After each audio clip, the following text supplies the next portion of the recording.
Welcome to a podcast. Total Survey Design. Hello everyone. Welcome back to the Total Survey Design podcast. My name is Hanyap Lee. And I'm Azdran Soma. In this episode, we spend some time with James McCall.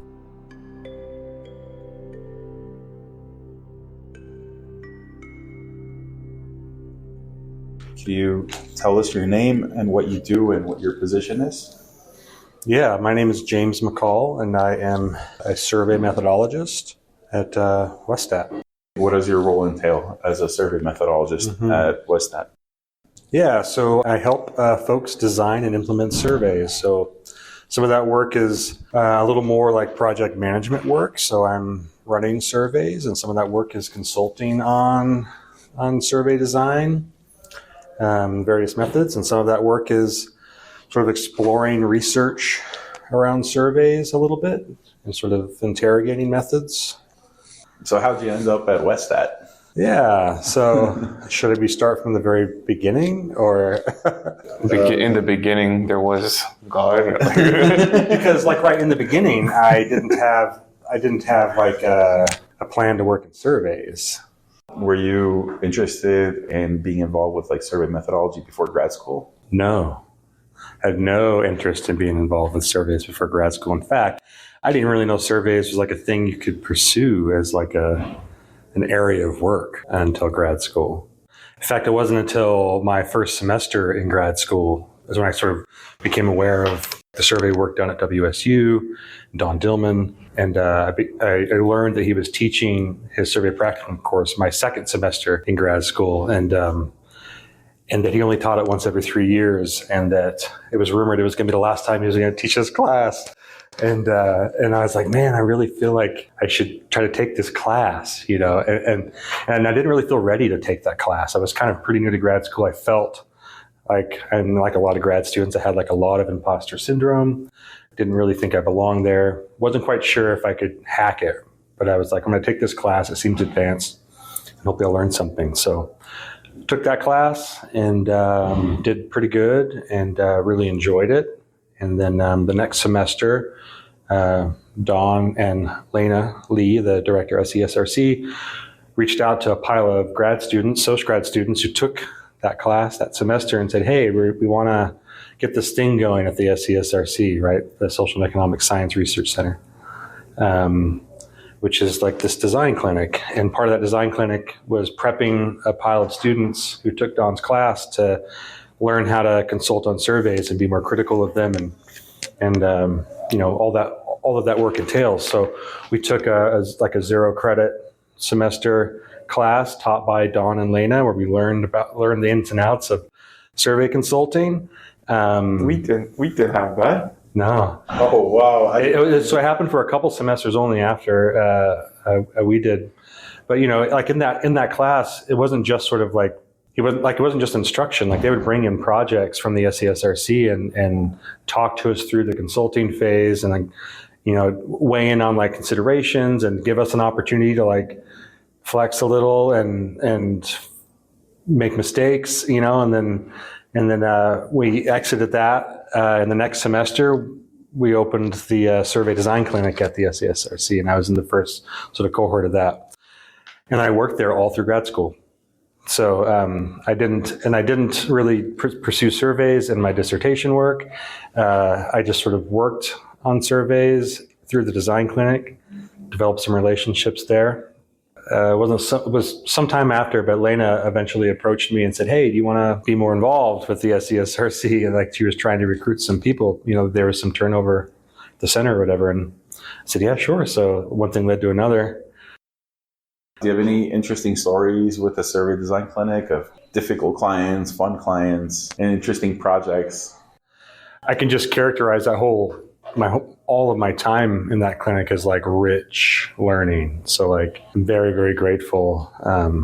And like, you know, like you worked the clinic, right? Like some weeks are pretty slow, you know, but occasionally you'd get a grad student or somebody who was really excited about their work and they'd come in and and they appreciated the service, and they were excited to talk about their projects, and like I always found that to be really engaging, and I really enjoyed that, learned a lot. So when did you decide to work in industry as a survey methodologist? Yeah, so just kind of picking up the story, I ended up working full-time at the SCSRC after grad school. Worked there for 2 years.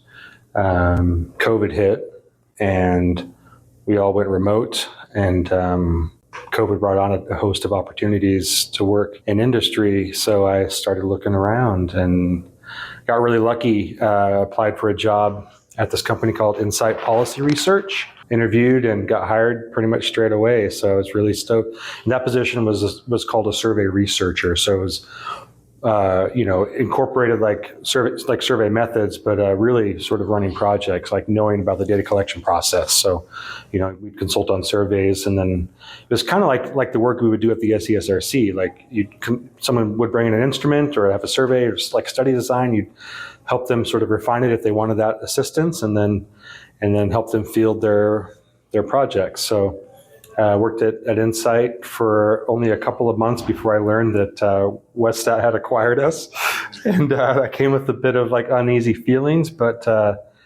it's been a great transition. So and I really enjoyed my time at Westat so far.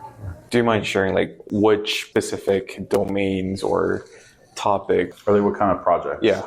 Projects. So as a survey researcher, I wasn't sort of siloed in one practice area. So, like there were practice areas like for food nutrition or like education, but I worked across practices. So I provided a resource or a tool for different study groups across practice areas. So I would work, first big project I had when I got in there was they had just finished the biannual 2021 survey, and Insight had been conducting that survey for several iterations.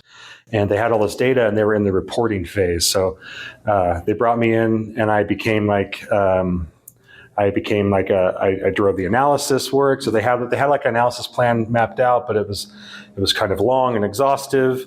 And they needed something a little more concise. So I helped redesign their analysis plan. And then, it was my first time working on teams with like data managers and like statisticians. So like I had people to do the work that I might normally have done in grad school. You didn't actually have to create any graphs or anything? I didn't have to, no. I just I was guiding the work. So the great thing about doing a PhD in sociology, especially in quant, is you learn enough about how to do good quantitative research. Like we all learned how to, program and manage data and analyze data. So I was just sort of taking that same knowledge, but it was like going through a conduit of a programmer or like a data scientist. I mean, let's say we need to run these sorts of regressions, and I'd map out the parameters, and they would run them.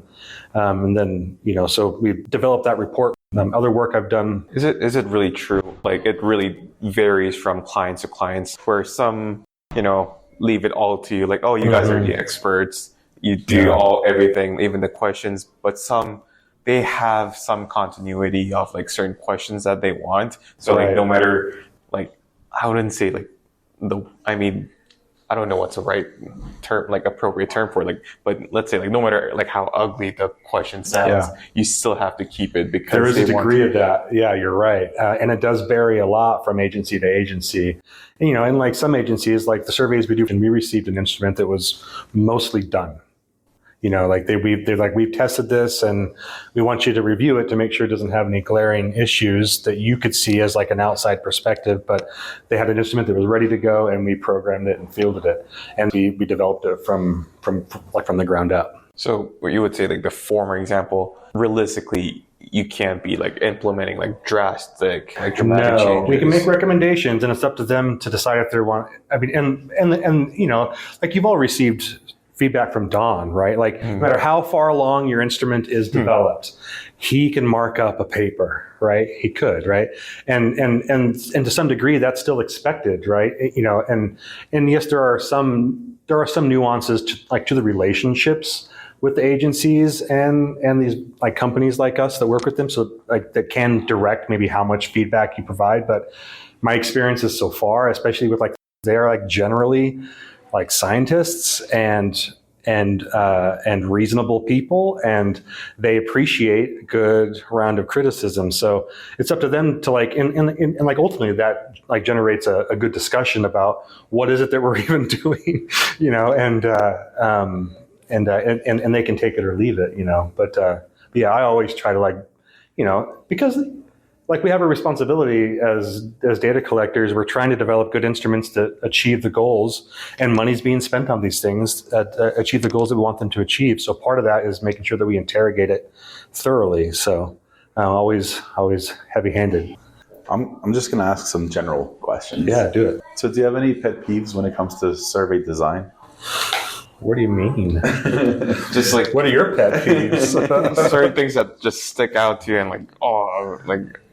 like the people would do that it would rub me the wrong way. So I mean, if you think about just an audience of people who are new to survey design, maybe if we talk about our own pet peeves, we could help them develop their own. I have one just to give you a reference. Let's do that. Check all that apply questions. Yeah. That's my personal pet peeve. Matrix questions. Wait, what about what about questions? them? Yeah. So one of my biggest pet peeves actually is when someone comes to us they say we can only ask 30 questions in this survey because there's a limit on either what they planned or what they approved to do or were approved through either their own internal IRB processes or whatever, right? We can only ask 30 questions. So they'll have 30 questions on the page, but 4 of them are a matrix table. Right. And a matrix table is, you have the start of a question that's how satisfied or dissatisfied are you with the following? And then you list 10 items. So that's 10 questions. Yeah, exactly. And so when you think about burden on the respondents, you're trying to reduce the number of questions and cognitive load they have to do to answer a survey, you're, in some cases, I've seen surveys that are tripling whatever they thought they wanted to, the number of items they wanted to ask them. So that's a really big pet peeve. And people think they can condense surveys in that way, and I think it's problematic. Yeah, that's something that I've noticed too when I was working at the survey design clinic, which is people would come in with a certain goal to their survey, and they'll have measurements for their independent and dependent variables, and then they'll have all these other variables that they're measuring that.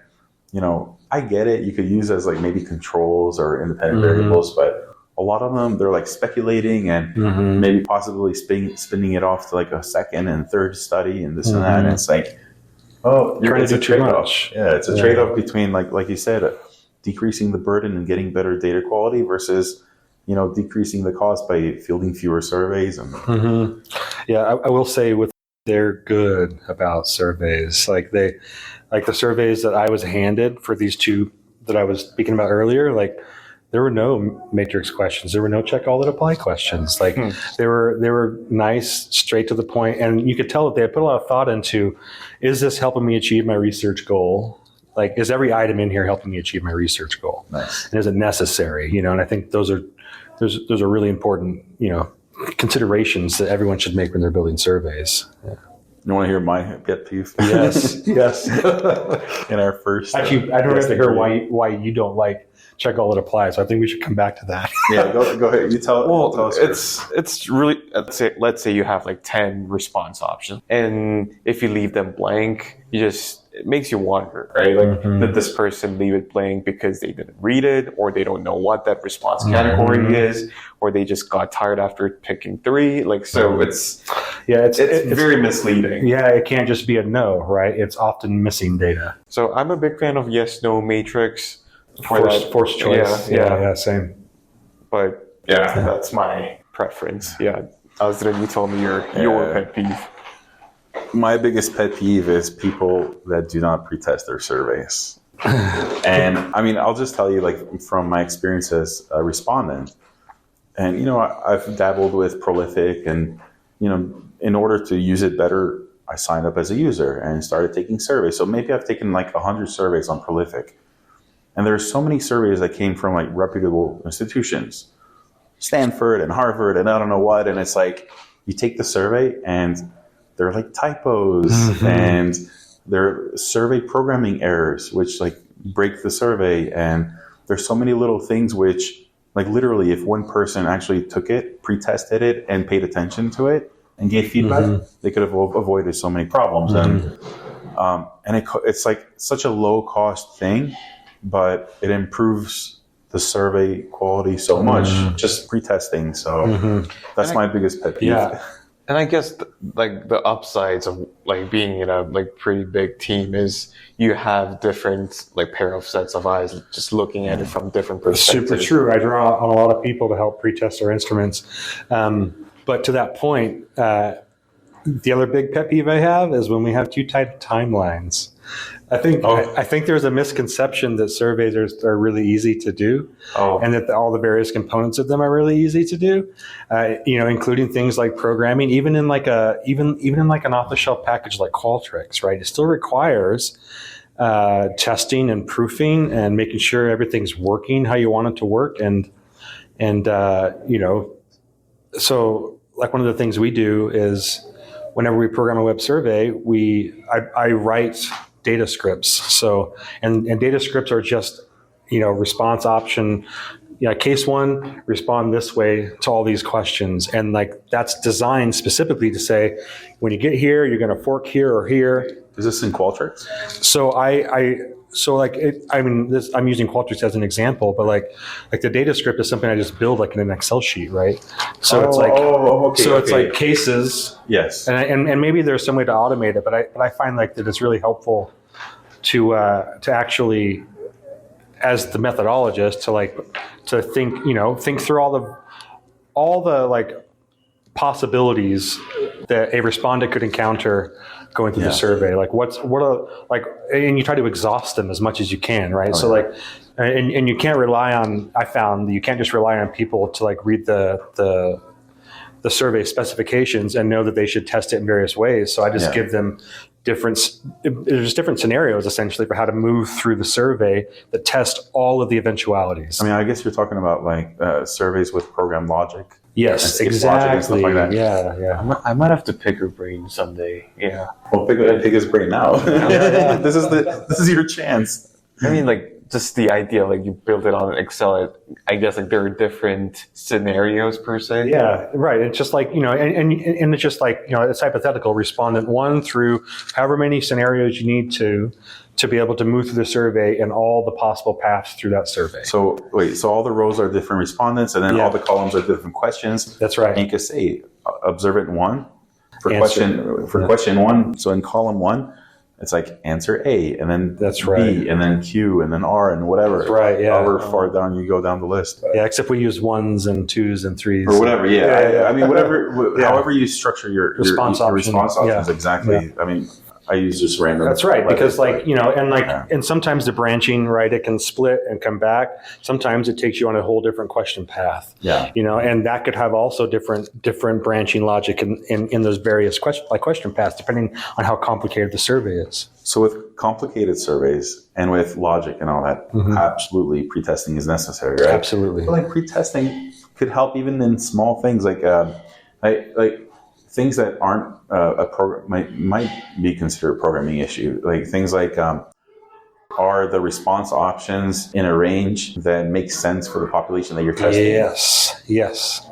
Yeah. So we do a lot of, and that sort of like starts to bleed into like cognitive testing a little bit, right? But that pre-test work, you get subject matter experts or even ideal respondents to like review the questionnaire and is anything like you have a set of 5 response options for a particular question, are we maybe missing one or, and that's the kind of feedback you can get in that pretest stage that can inform the design. Yeah. Somebody was asking about spending money in a month, and I wasn't sure if they were talking about like literal, like spending money left over after paying all the bills or what their actual net income was. And their categories were something like $0 to $600, and then $600 to like $1,200, and so on. And I'm like, wow. I mean, if there are 5 categories, and the first category is $0 to $600, I wonder how many just fit in that first category. And if the resolution of the categories is wrong, then you're going to get 90% of the people who click on that first category, and then it's going to be hard to analyze the data, or it's not going to be as meaningful. So. What do you think, Sonia Lee? No, I was going to bring up the same resolution issue. But I did have another topic or question that I maybe have asked you before, but maybe not. Have you ever been involved in a hiring committee?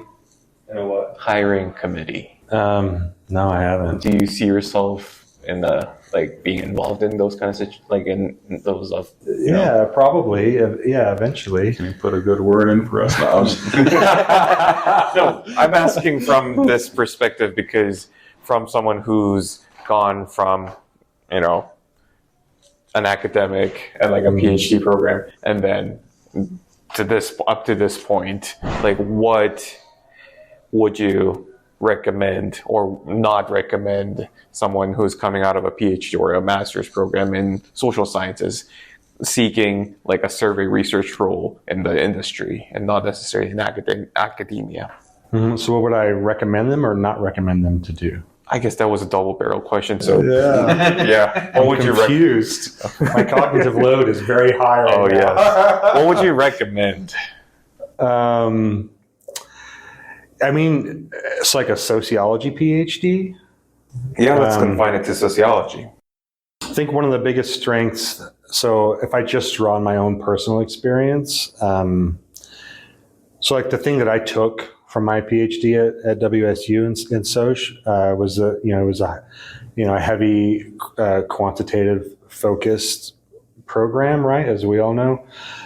So I feel like the skills I learned to manage and analyze data have been the thing that have really propelled my career. Being able to competently say that I know, when they ask questions about how would you manage data or, and in practice, when you're talking about analysis plans, I had to help redesign this analysis plan and we proposed a very different approach that involved regression modeling. And I felt like I could competently apply my knowledge of regression modeling to what they were trying to do and how to answer those questions. So those skills, I think, were the things that have, obviously my experience at the SCSRC was a big bonus as well when I left academia. But those are the skills that somebody could come in as an analyst with.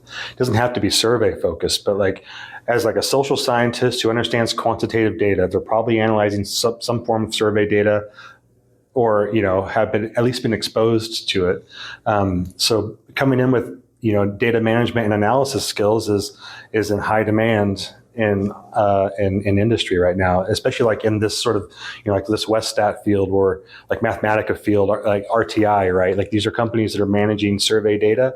So having people in there who understand the details of that is in high demand. So, and I think that people coming out of a program like ours, the WSU Soc, right?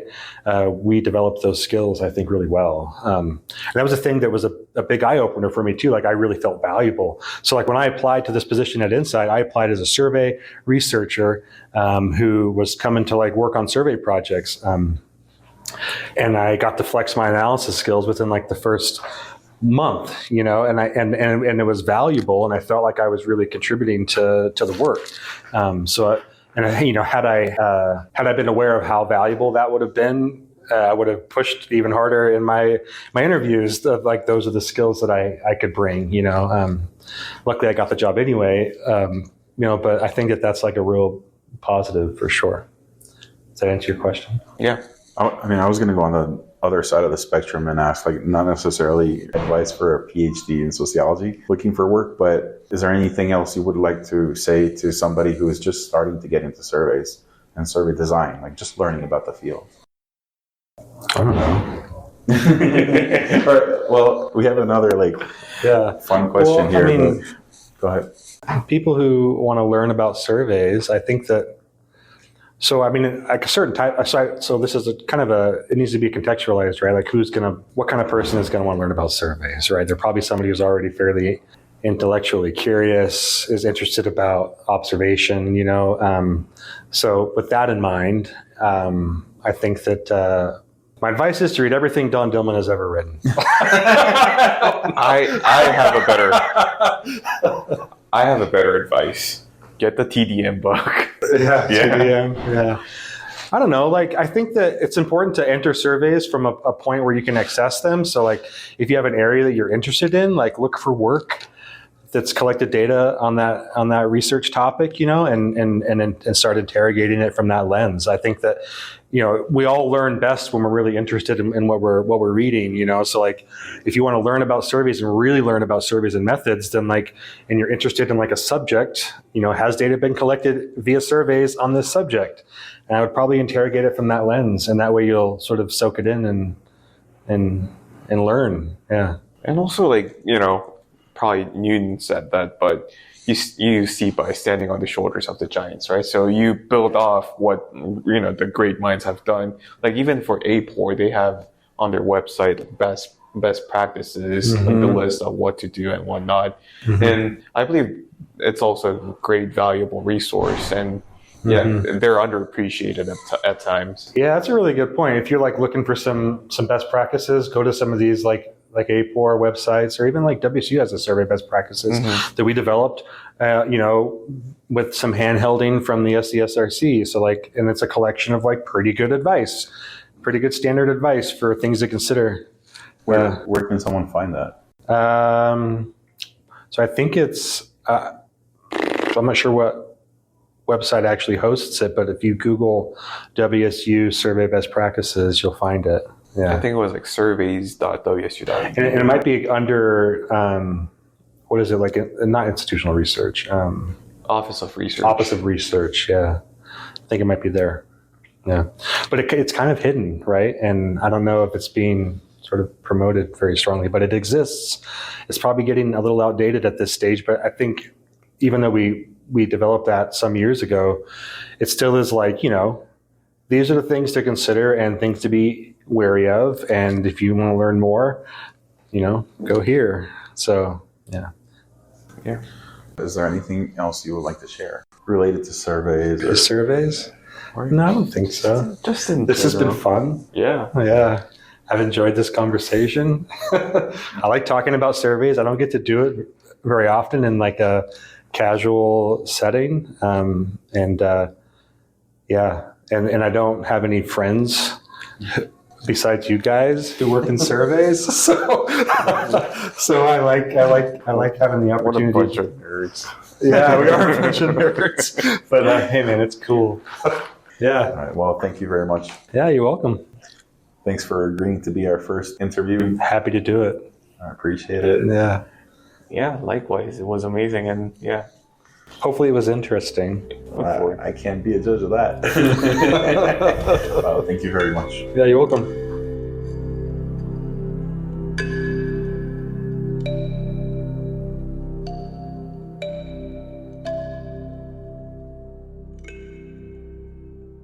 Don't forget to subscribe.